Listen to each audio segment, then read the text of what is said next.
If you ever feel bad about the way you spend your money, just remember that there are people who give up 10% of their income to a mega church so that their mega church pastor can continue living in a mega mansion. Okay? Go buy whatever's on your wish list, girl. Hey, did your pastor ever tell you to give 10% of your income to the church? Did you know that that was not biblical? But tithing's in the Bible. No, here's what's in the Bible. You've got your 12 tribes of Israel. 11 of them get the land divvied up among them so they can grow crops and have livestock and feed themselves.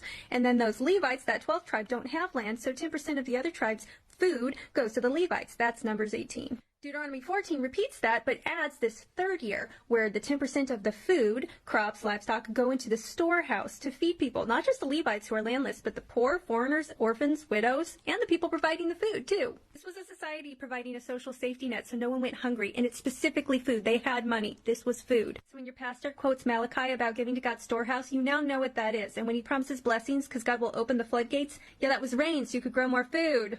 Centuries later, when the temple starts asking for money, Jesus condemns it in Matthew 17. The real question is your church feeding people? Story time. For those of you who do not know, I actually worked full-time at a church for 3 years. Yeah, I was a youth minister at this church from 2019 to about 2022. No, I am not still involved with this church, nor am I religious. I'm a full-blown atheist now. I don't fuck with none of that shit anymore. Okay, let's make that abundantly clear. Anyways, when I was initially doing my onboarding process to get this position, before the pastor officially offered me the position, he sat me down and basically told me in his own politically correct way, hey, just so you know, you have to tithe in order to be on staff at this church. It's non-negotiable. You have to give up 10% of your income every 2 weeks when you get paid for tithing. Or else you can't work here. And of course, at the time, I was still lost in the sauce of indoctrination. So I was like, sure. Yeah, that sounds reasonable. Just take it out of my paycheck. Set it up. We're good. Looking back on it now, that was straight up financial exploitation. And these churches do it all the time.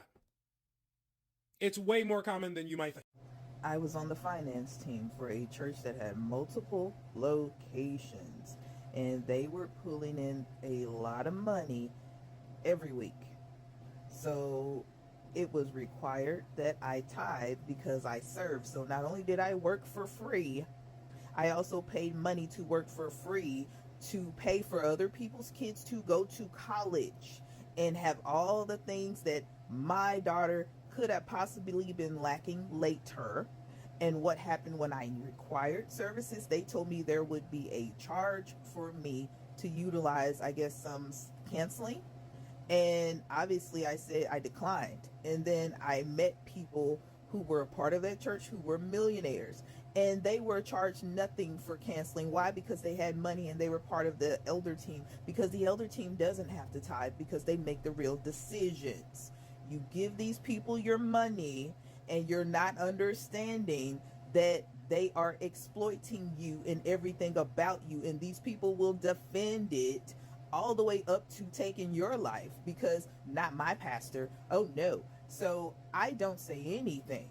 I am not an atheist, but I literally don't mess with the human who are so indoctrinated that it will turn volatile very quickly and escalate very fastly, because when someone literally gives you logic and explains to you who knows what's behind the curtain at the Wizard of Oz, and I've seen Oz, I know all the business, you don't want to know that because you are fine disassociating. So stay where you are. I am okay with that.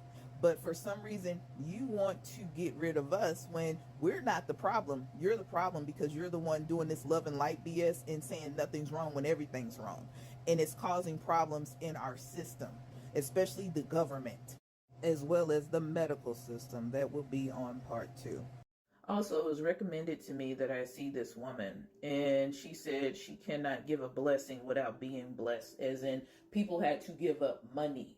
And a certain amount of money was not reached because me being on the finance team, they can count up the money pretty quick. They came back. She's like, oh, I need another blessing at this particular place where I was.